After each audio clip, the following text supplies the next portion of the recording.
Selamat datang di Alur Donghua. Kali ini Mimin akan cerita novel The Crown Emperor of Eternity. Sebelum mendengarkan jangan lupa subscribe, like, komen, dan share ya biar Mimin tambah semangat. Selamat mendengarkan. Melanjutkan episode sebelumnya, raungan hantu yang melengkir terdengar dan hantu yang semula bergerak perlahan tiba-tiba bergegas keluar. Bergegas menuju ke arah Cukuangseng. Hantu itu tampak ganas. Ia memegang tulang putih tebal di tangannya. Energi mengerikan menyapu. Seluruh lembah bergetar hebat. Dan retakan menyebar dengan cepat. Wajah Cukuangseng menjadi serius. Dan pedang raksasa es di tangannya meletus dengan cahaya biru es yang menyilaukan. Dan gelombang udara dingin mengamuk. Menahan udara dingin yang datang ke arahnya. Potong, dia melontarkan satu kata, dan pedang es raksasa di tangannya tiba-tiba menebas, bertabrakan dengan tulang di tangan hantu itu. Terdengar suara keras, dan tubuhnya tiba-tiba bergetar. Tanah di bawah kakinya langsung tenggelam, dan retakan muncul darinya. Keluar, teriak Cukuangseng tajam, dan pedang es raksasa di tangannya meledak dengan ribuan sinar cahaya. Dan mengalir es menyapu darinya menyerbu ke arah hantu itu. Tubuh kurus hantu itu bergetar hebat, lalu melesat keluar dengan keras menghantam tanah. Setelah mengusir hantu itu, wajah Cukuangseng memerah. Dia memuntahkan seteguk darah dan wajahnya sangat cepat menjadi pucat. Dia memasukkan pedang raksasa es itu ke dalam tanah untuk menopang tubuhnya yang gemetar agar tidak jatuh ke tanah. Kondisi di dalam tubuhku sangat buruk, sehingga aku tidak bisa menggunakan kekuatanku sama sekali. Cukuangseng melihat ke arah hantu yang telah bangkit lagi, dan dia tidak mengalami banyak kerusakan serius, dan ekspresinya menjadi sangat jelek. Di masa jayanya, dia akan mampu menghadapi hantu tingkat rendah dengan mudah, tapi sekarang itu sangat sulit. Hantu itu menatap ke langit lalu melolong. Ekspresi ganasnya menjadi sangat marah. Gelombang napas dingin keluar dari tubuhnya yang rusak, menutupi seluruh lembah semakin gelap. Tanah di bawah kakinya mulai terkorosi, pecahannya runtuh, dan bau busuk yang menjijikan memenuhi udara. Hantu itu menginjakkan tanah yang terkorosi. Tubuh kurusnya berubah menjadi cahaya hitam, lalu menyerang lagi dengan ganas. Teknik bintang abadi. Cukuangseng menyingkirkan pedang raksasanya dengan cepat membentuk segel dengan tangannya, lalu berteriak dengan suara rendah. Sinar cahaya naik ke langit, memadat menjadi 12 bintang yang berbeda, lalu memberbadir para hantu itu. Hantu itu menyerbuk masuk tanpa rasa takut, dan kabut hitam tebal keluar dari tubuhnya, menghantam bintang-bintang. Dalam sekejap, gelombang kejut yang mengerikan mengamuk langsung merobek dinding gunung di sekitarnya. Buruk, ekspresi Cukuangseng tiba-tiba berubah. Pada saat ini, tulang putih yang dipegang oleh hantu itu muncul di sampingnya. Tulang putih itu meledak, dan bila tulang putih yang tak terhitung jumlahnya ditembakkan, menutupi langit dan bumi. Cukuangseng menginjak telapak kakinya, dan kekuatan mentalnya tersapu, menghancurkan tulang putih dan pilah tajam yang menjadi beberapa bagian. Namun, pilah tulang ini sepertinya memiliki kekuatan korosif yang aneh. Beberapa di antaranya menembus pertahanan mentalnya dan lalu menembak ke dalam tubuhnya. Ekspresi Cukuangseng berubah secara dramatis. Pilah seputih tulang ini mengandung energi kematian yang kuat. Begitu menyerbu ke dalam tubuhnya, dia akan berada dalam bahaya. Bintang-bintang hancur, dan ketika hantu itu melihat Cukuangseng yang terkena pedang putih tulang, dia tiba-tiba tertawa keras. Dalam kesadarannya, selama manusia yang penuh kebencian di hadapannya terkikis ke dalam tubuhnya oleh energi kematian, niscaya ia akan mati. Namun saat berikutnya, harga dirinya semakin menguat, dan ekspresi keheranan muncul di wajahnya yang galak. Apa yang terjadi? Cukuang Seng terkejut saat mengetahui bahwa energi kematian yang terkikis ke dalam tubuhnya tidak hanya tidak menyebabkan kerusakan apapun padanya, tetapi malah berubah menjadi kekuatan yang mengepul dan diserap olehnya. Ini wajahnya penuh rasa tidak percaya. Mengapa energi kematian ini tidak hanya tidak berbahaya baginya, tetapi juga mampu membantu mendapatkan kembali kekuatannya. Hati Cukuang Seng tiba-tiba bergetar hebat, dan cahaya kuat bersinar dari matanya. Karena dia ingat utusan neraka yang ditekan lelaki tua misterius itu di reruntuhan hari itu. Setelah utusan neraka dilenyapkan oleh formasi cahaya matahari besar, sebuah manik hitam tertinggal. Dan di dalam manik itu terdapat inti kekuatan utusan neraka. Mungkinkah setelah aku menyerap manik hitam itu, kekuatanku sendiri tidak lagi takut dengan energi kematian? Jika demikian, bukankah dia akan senyaman ikan di air di tanah kematian ini? Memikirkan hal ini, dia dengan ragu-ragu melepaskan pertahanan tubuhnya dan membiarkan energi kematian yang memenuhi sekeliling terserap ke dalam tubuhnya. Seiring berjalannya waktu, Cukuang Seng terkejut menemukan bahwa energi kematian yang telah terserap ke dalam tubuhnya berubah menjadi aliran deras yang mengalir dan menyatu ke dalam anggota badan dan tulangnya. Aura awalnya yang sedikit lambat dengan cepat membaik pada saat ini, dan kecepatan itu jauh lebih unggul dari dunia luar. Itu benar-benar berhasil. Cukuang Seng tampak gembira, dan dia segera mengerti alasannya. Utusan neraka dalam arti tertentu memiliki asal-usul yang sama dengan hantu di tanah kematian, dan keduanya menggunakan energi kematian sebagai sarana kultivasi. Hanya saja di antara keduanya, yang satu memiliki spiritualitas yang tidak kalah dengan manusia, sedangkan yang lain memiliki kecerdasan yang belum lengkap. Tapi sekarang dia telah menyerap kekuatan utusan neraka. Dia sama sekali tidak takut dengan energi kematian di sini. Hantu itu mengadah ke langit dan meraung. Jelas sekali bahwa ia memahami orang yang di depannya tidak mungkin takut dengan energi kematian. Merasakan pemulih kekuatannya cepat di tubuhnya, Cukuang Seng mengangkat kepalanya untuk melihat hantu itu. Matanya dipenuhi kemarahan. Sekarang dia bisa mengurus hantu sialan ini. Formasi cahaya matahari besar. Cukuang Seng menginjakkan bola kakinya, dan kekuatan cahaya yang tak ada habisnya menyapu, berubah menjadi formasi besar di depannya. Formasi itu perlahan berputar, dan cahaya menyilaukan keluar darinya, dengan cepat menghilangkan energi kematian di sekitarnya. Hantu itu mengeluarkan raungan yang melengking, dan matanya dipenuhi ketakutan saat ia menatap formasi matahari besar. Jelas sekali, makhluk seperti itu yang diasosiasikan dengan energi kematian sangat takut dengan kekuatan matahari. Cukuang Seng mencibir dan tubuhnya bersinar, lalu muncul di atas formasi cahaya matahari besar. Jejak tangannya berubah seperti angin, dan formasi di bawahnya meledak dengan ribuan sinar cahaya dan semburan cahaya yang mengepul keluar. Pergi, Cukuang Seng melambaikan tangannya, dan semburan cahaya turun menyapu hantu di depan. Merasakan kekuatan cahaya yang terkandung dalam aliran deras tersebut, wajah mengerikan hantu itu penuh ketakutan. Pada saat ini, ia merasakan bahaya yang sangat fatal.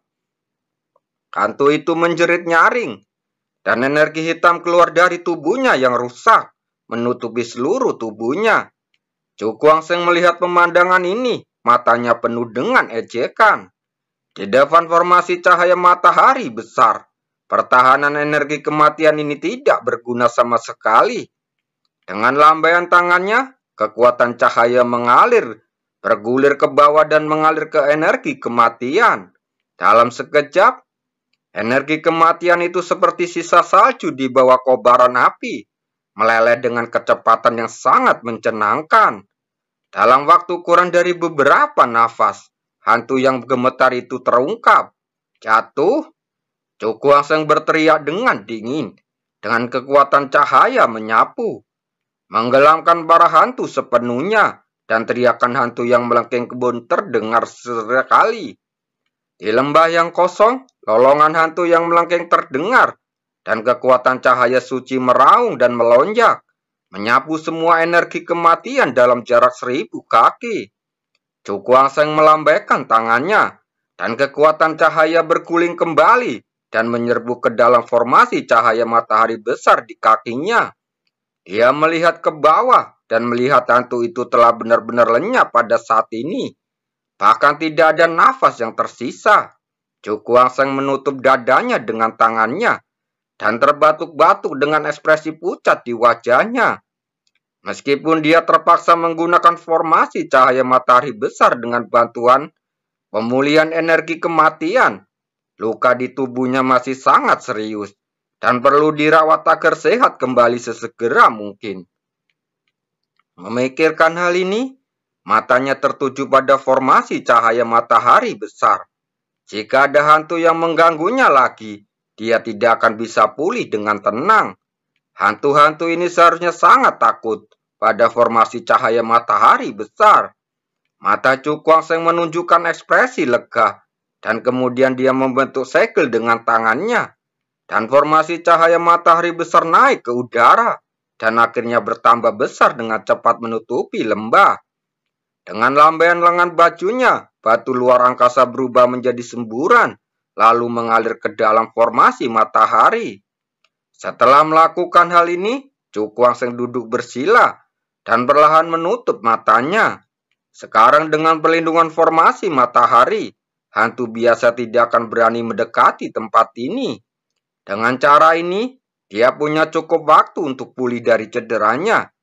Memikirkan hal ini, dia memusatkan seluruh pikirannya, menggambar segel aneh dengan tangannya, lalu memasuki pemulihan. Pemulihan seperti ini berlangsung selama setengah bulan. Di lembah yang kosong, kekuatan yang kuat tiba-tiba menyapu, dan formasi matahari besar yang menyelimuti lembah itu bergetar hebat pada saat ini. Saat berikutnya, formasi cahaya menyusut dengan cepat, dan akhirnya berubah menjadi aliran cahaya yang melesat ke alis Cukuang Seng. Mata tertutup Cukuang Seng tiba-tiba terbuka, dan aura dahsyat melonjak seperti air pasang, memicu gelombang udara yang mengejutkan di lembah. Cukuang Seng menghirup udara keruh, lalu berdiri perlahan. Dia melihat sekeliling dengan tatapan tajam di matanya. Kini, luka di tubuhnya akhirnya sembuh, dan kekuatannya kembali ke puncaknya. Jika saya dapat meningkatkan level kultivasi saya karena Zotian tingkat kelima, dan menambahkan peningkatan badai ruang semu, saya pasti mampu bersaing langsung dengan Master Sekte Tianu. Cukuang Seng mengepalkan tangannya. Pada titik ini, dia tidak bisa menahan senyum pahit. Dengan level kultivasinya saat ini, jika ingin menembus 2 level berturut-turut dan memasuki tingkat kelima, akan sulit pencapaiannya dalam waktu singkat tanpa peluang yang besar. VR, bagaimana keadaanmu? Cukuang Seng menggelengkan kepalanya, menenangkan pikirannya yang mengganggu ini. Bertanya kepada Liu Fei yang baru saja berdiri. Mendengar ini, Liu Fei tersenyum lembut lalu berkata, bagaimanapun, esensi darah rubah langit menyatu dengan milikku, jadi serangan baliknya masih dalam toleransiku. Kekuatanmu? Mata ekspresi terkejut melintas di wajahnya. Liu Fei meliriknya, mengerucutkan bibir merahnya sedikit, lalu berkata dengan manja, setidaknya di permukaan, aku bisa mengalahkanmu. Benarkah? Cukuang Seng menatapnya dengan sedikit kejahatan di sudut mulutnya, dan lengkungan yang menawan dan gairah yang tak terselubung di matanya. Saat VM menyerap esensi darah lubah langit, bahkan dia hampir tidak bisa menahan aura menawan yang terpancar dari setiap gerakannya. Kalau begitu, ayo kita coba, kata Liu Fei sambil tersenyum sambil menutup mulutnya. Saya dengan senang hati menurutinya.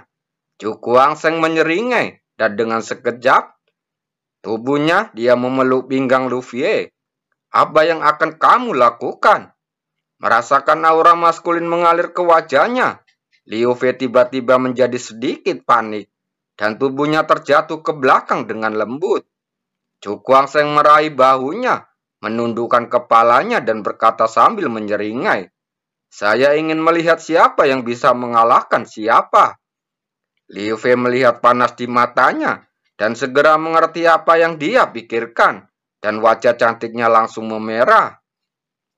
"Tidak, tidak, tidak di sini," dia berkata dengan panik. Ketika Chu Guangsheng melihatnya panik seperti kelinci yang ketakutan, dia segera mengerutkan bibirnya dan diam-diam marah. Dia ingin memakannya di sini, tapi ini adalah tanah kematian, dan hantu bisa muncul kapan saja, yang sangat berbahaya. Jadi betapapun marahnya dia hanya bisa menahannya. Setelah beberapa lama, Chu Guangsheng menekan dorongan di dalam hatinya, lalu mengerutkan bibirnya. Tahukah Anda, mengapa orang-orang dari sekte Tianu ingin memasuki tanah kematian? Mendengar ini, Liu Fei meliriknya dengan menawan, lalu memilah-milah melihat pakaiannya yang sedikit acak-acakan. Saya tahu sedikit, tapi tidak terlalu jelas. Mari kita lihat.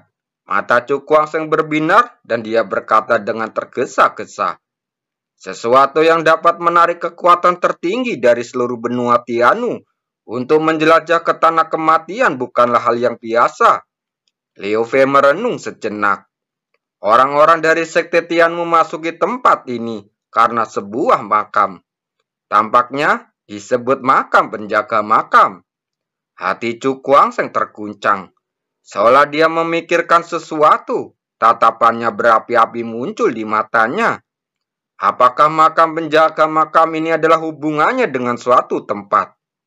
Ada hubungan? Liu Fei tertegun, mengerutkan kening lalu berpikir lama. Lalu berkata, "Saya tidak tahu apa hubungannya, tapi saya pernah mendengar Master Tianu menyebutkan benua dewa dan iblis. Makamnya dari penjaga makam dewa dan iblis." Mata Chu Guangsheng berbinar, dan ekspresinya penuh kegembiraan. Jika tebakannya benar, penjaga makam ini berasal dari pemakaman dewa dan iblis di pusat benua dewa dan iblis. Memikirkan hal ini, ia mengepalkan tangannya erat-erat. Dia harus mendapatkan seni bela diri yang menantang surga, yang tersisa di pemakaman dewa dan iblis. "Sepertinya aku akan mengunjungi makam penjaga ini," kata Chu Guangsheng dalam hati. Di makam ini mungkin ada sesuatu yang berhubungan erat dengan makam para dewa dan iblis. "Apa kamu akan pergi ke makam penjaga makam?" Liu Fei bertanya dengan bingung ketika dia melihat Chu Guangsheng yang bersemangat. Chu Guangsheng mengangguk lalu berkata, "Saya harus pergi ke tempat ini." Mendengar ini, Liu Fei sedikit mengerjit. "Tetapi kami bahkan tidak tahu di mana makam penjaga makam itu. Jadi bagaimana kami bisa sampai ke sana?" Sejauh yang dia tahu, bahkan orang-orang dari sekte Tianu sangat tidak jelas tentang lokasi makam dan tidak dapat menentukannya. Dan bagaimana mereka bisa menemukan makam penjaga makam ketika penglihatan gelap mereka di sini? Sudut mulut Chu Guangsheng melengkung dengan cara yang tidak bisa dijelaskan, dan telapak tangannya jatuh ke dadanya. Tempat kunci kuno itu disembunyikan. Jika makam penjaga makam ini benar-benar ada hubungannya dengan makam dewa dan iblis, mungkinkah dia bisa menemukannya? Terima kasih.